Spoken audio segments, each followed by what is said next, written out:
एक मनुष्य के जीवन में दुख के 4 ही कारण हैं। बाहर चाहे करोड़ों कारण दिखते हों, शरीर के बाहर मैक्रोकॉस्म में चाहे किसी व्यक्ति को अरबों खरबों कारण दिखते हों, लेकिन दुख के सिर्फ 4 ही कारण हैं। 4 नेगेटिव फीलिंग्स, 4 नेगेटिव फीलिंग्स या 4 नकारात्मक भाव। अतृप्ति, जिसको आयुर्वेद में कहते हैं वात विकृति, नाराजगी जिसको कहते हैं पित्त विकृति, उदासी जिसको कहते हैं कफ विकृति, और अशांति जिसको कहते हैं आम दोष। पूरे ब्रह्मांड में दुख के ये सिर्फ 4 ही कारण है, 5वां कारण नहीं मिलेगा।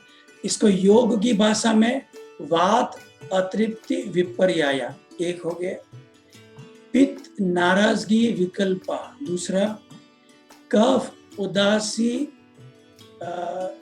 स्मृति ये एक हो गया, और आम दोष, अशांति जिसको कहते हैं प्रमाण ये चौथा। 4 ही दुख के कारण है। महर्षि नारद जी के आधार पर स्त्री, धन, नास्तिक, वैरी ये 4 ही कारण है दुख के, और ये चारों 4 माइक्रोकॉस्म में है। इसीलिए जब तक हमारा तीसरा नेत्र नहीं खुलता, हमारा तीसरा नेत्र कहो, अगर आंखों को कहो तो तीसरा नेत्र, और इंद्रियों को कहो कि 6th सेंस, 6थी इंद्री जब तक नहीं खुलती है तब तक इसका बोध होता ही नहीं। तो जब तक हमें 5 इंद्रियों से हमें मैक्रोकॉस्म का ज्ञान आता है, क्या खाना चाहिए, क्या देखना चाहिए, क्या सूंघना चाहिए, क्या सुनना चाहिए, क्या स्पर्श करना चाहिए, ये मैक्रोकॉस्म का ज्ञान है।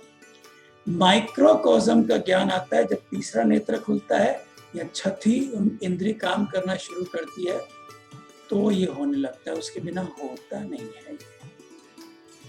या तो अच्छा, ये जो 4 नकारात्मक भाव है इतना सूक्ष्म है कि कोई भी मनुष्य इसको डायरेक्ट अनुभव नहीं कर सकता है, लेकिन इनके कारण जो विचार उठते हैं ना, वो विचारों को परख सकता है।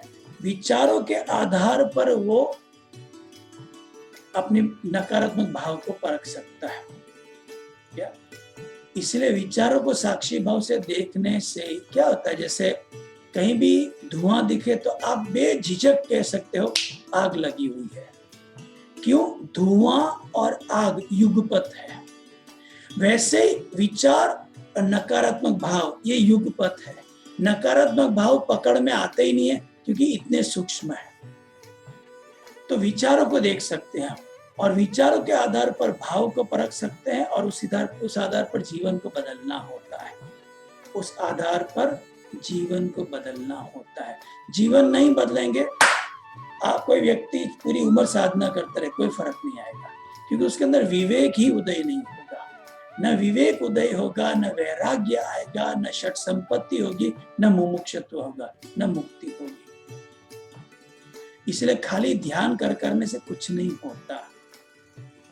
ध्यान में टोटल अवेयर क्या होता है? जनरली लोग क्या ध्यान किसको गहरा गिनते हैं?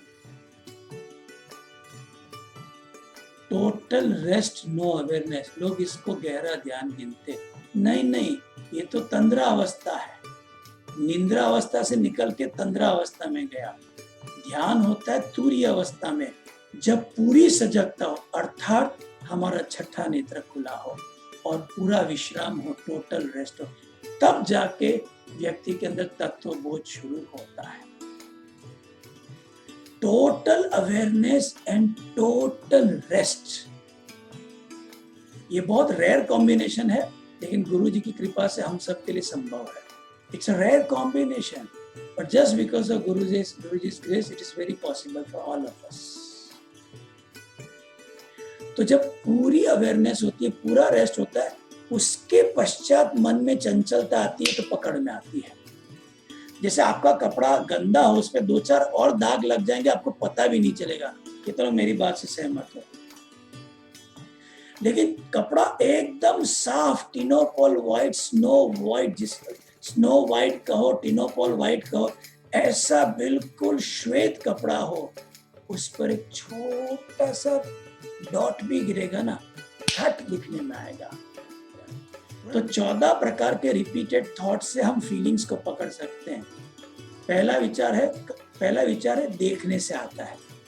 जब कोई खास करके मॉल में जो लटार मारने जाते हैं ना, लटार मारने, उनके अंदर बहुत आता है। जैसे कुछ देखते हैं, मेरे पास ये होना चाहिए, फिर ये विचार घुस गया, फिर निरंतर मेरे पास ये होना चाहिए, होना चाहिए, होना चाहिए, होना चाहिए, होना चाहिए, होना चाहिए, होना चाहिए। वो इतना बम्बार्डिंग होता है कि कभी ना कभी वो जाके खरीद के आ जाते हैं। कितने लोग आप इसमें माहिर हो? हाथ ऊपर करिए। आपने देखा और आप प्रभावित हो गए और प्रभाव से विचार चिपक गए, मेरे पास होना चाहिए, होना चाहिए। ये तो जब मॉल में होते हो, आपने देखा, प्रभावित हो गए, रिपीटेड था। फिर जब घर में अकेले में बैठते हो तो अभाव के कारण अभी तक मेरे पास होता है कि नहीं होता है ऐसा? हेलो, हाथ ऊपर करिए। कितने लोग इसमें पीएचडी किए हुए हो? Masters degree in repeated thoughts. तो दो हो गए। जब होते प्रभाव में ये होना चाहिए, जब अभाव में अभी तक मेरे पास। एक है मेरे पास ये होना ही चाहिए, जब होते मॉल में, जब घर पे अभी तक नहीं है, अभी तक नहीं है, अभी तक। ये रिपीटेड थॉट्स चलते ही रहते हैं।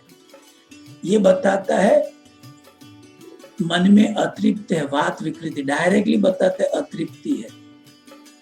दो हो गए। फिर सुनने से किसी व्यक्ति को, आपका फ्रेंड तारीफ कर रहा है, अरे मैंने ये सिनेमा देखा, क्या मुझे देखनी है, मुझे देखनी है, मुझे देखनी है, मुझे देखनी है। ये सुनने से आया।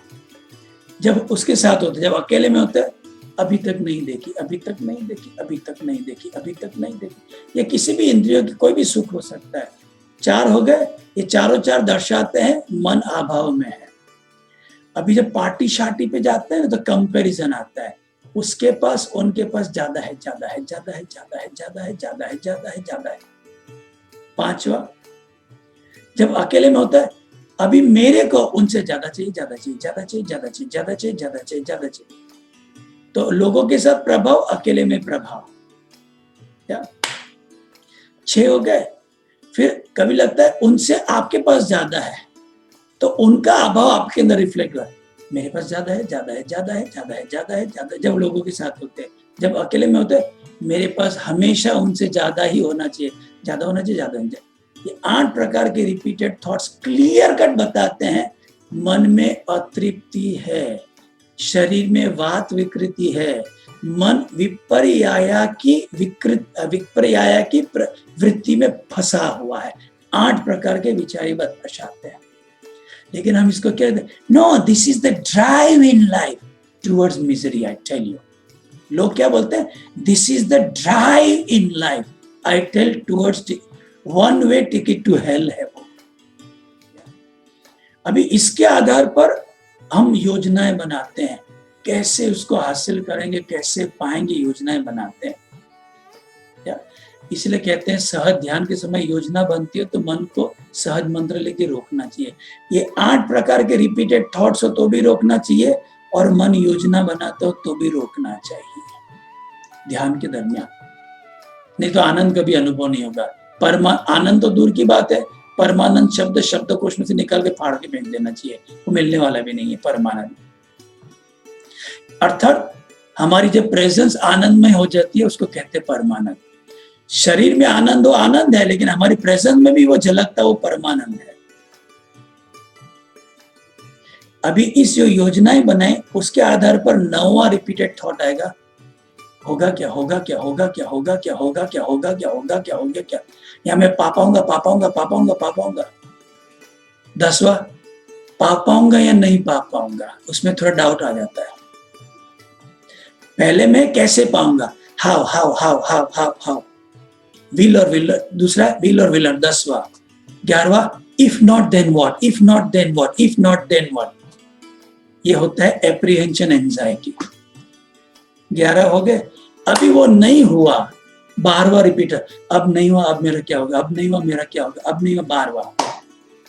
फिर आप तो बड़े माहिर हो जाते हो उसमें एनालिसिस करने में कि ये हुआ क्यों नहीं, उसमें अपनी गलती देखते हो तो 2 और विचार आ जाते हैं, मुझे ये करना चाहिए था, मुझे ये करना चाहिए था, मुझे ये नहीं करते, डिप्रेशन। हो गए 14। एनालिसिस पता चला किसी और की गलती थी, उसको ये करना चाहिए था, उसको ये नहीं करना चाहिए, उसको क्या हो गया। 16 प्रकार के रिपीटेड थॉट ने आपकी धज्जियां उड़ा दी। पहले वाले जो 11 थे ना, वो से अतृप्ति, अब नहीं हुआ, अब क्या होगा, नाराजगी, अपनी भूल उदासी, औरों की भूल अशांति। तो ये दुख के कारण है, ये रिपीटेड थॉट्स है ना 16 प्रकार के, वो दुख। सबसे टॉप 2 है अशांति बताते हैं, उसके नीचे के 2 उदासी बताते हैं, उसके नीचे का 1 नाराजगी बताते, बाकी सब अतृप्ति बताते हैं। अर्थात दुख का कारण, दुख की जड़ है अतृप्ति, बात विकृति, विपर्याया। कितने लोगों को आज सुधी आ गई कि दुख का कारण क्या है। अभी इसको आप भोजन 56 भोग खा के, सिनेमा देख के, टेलीविजन देख के, म्यूजिक सुन के, सुगंधों से, संभोग से इसको ठीक करोगे, कहां ठीक होने वाला है। प्रॉब्लम माइक्रोकॉज्म का, सॉल्यूशन मैक्रोकॉज्म, हो ही नहीं सकता भाई। ऐसा इंसानों का हाल है, खुशी खोई भीतर में और ढूंढ रहे हैं बाहर। खुशी खोई कैसे, इन 16 प्रकार के रिपीटेड थॉट्स के कारण।